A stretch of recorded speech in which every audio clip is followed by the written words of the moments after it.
എല്ലാവരും ഒപ്പം ഉണ്ടാകണേ.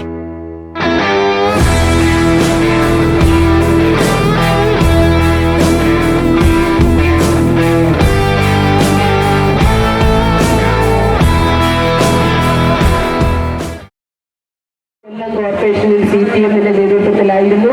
30 വർഷത്തെ ഇടതുകോട്ട കൊല്ലം കോർപ്പറേഷൻ പൊളിച്ചിട്ടുണ്ടെങ്കിൽ 20 വർഷത്തെ ഇടതാധിപത്യം കൊല്ലത്ത് നമുക്ക് അവസാനിപ്പിച്ച് നാടിന്റെ വികസനത്തിനായി ഒത്തുചേരാം.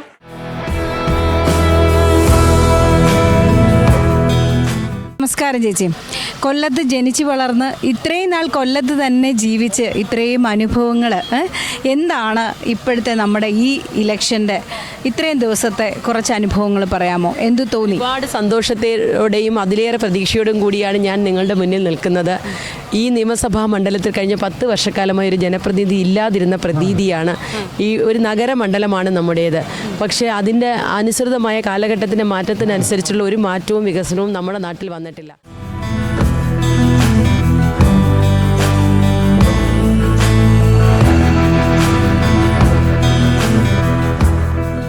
കൂട്ടിമുട്ടാത്ത പാലങ്ങളാണ് കൊല്ലത്തുള്ളത്. നമ്മൾ സോഷ്യൽ സയൻസിലെ ലോകാത്ഭുതങ്ങളെക്കുറിച്ച് പഠിച്ചിട്ടുണ്ട്. കൊല്ലത്ത് ഇവരൊക്കെ നടത്തിയ വികസന ലോകാത്ഭുതങ്ങളാണ്. ഒരു സ്ത്രീ സ്ഥാനാർത്ഥിയാണ്. എന്താണ് കൊല്ലത്തിലെ സ്ത്രീകൾക്ക് വേണ്ടിയിട്ട് ചേച്ചിയുടെ മനസ്സിലുള്ളത്? ഒരുപാട് പദ്ധതികളും പരിപാടികളുമുണ്ട്. സ്ത്രീകൾക്ക് ഇന്ദിരാ ഗ്യാരണ്ടി തന്നെ വലിയൊരു ഗ്യാരണ്ടിയാണ് UDF കൊടുക്കുന്നത്. UDF അധികാരത്തിൽ വന്നാൽ കേരളത്തിലെ സ്ത്രീകൾക്ക് KSRTC ബസ്സിൽ സൗജന്യമാണ്. പെൺകുട്ടികൾ, കോളേജ് പഠിക്കുന്ന പെൺകുട്ടികൾക്ക് 1000 രൂപ സർക്കാർ സഹായമായി നൽകുന്നുണ്ട്. ഇതൊന്നുമല്ലാതെ സ്ത്രീകൾക്കായി പ്രത്യേക തൊഴിൽദാന പദ്ധതികൾ നടപ്പിലാക്കുന്നുണ്ട്. എല്ലാ സ്ത്രീയും തൊഴിൽ പങ്കാളിത്തത്തിൽ എത്തിക്കണം. അപ്പോൾ സ്ത്രീകൾ ചൂഷണം ചെയ്യപ്പെടുക തൊഴിൽ മേഖലയിൽ.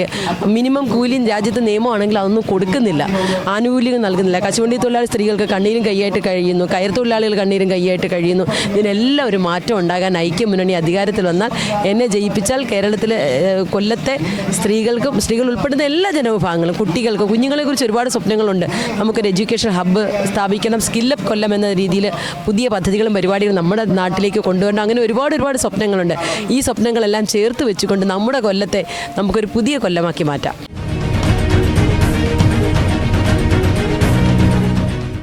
തീർച്ചയായും ബിന്ദുകൃഷ്ണ MLA ആയി വന്നാൽ നമുക്ക് പ്രതീക്ഷിക്കാം നല്ലൊരു കൊല്ലത്തെ, അല്ലേ? തീർച്ചയായും. കരുതൽ ന്യൂസിൻ്റെ എല്ലാ ആശംസകളും. Thank you so much. Thank you.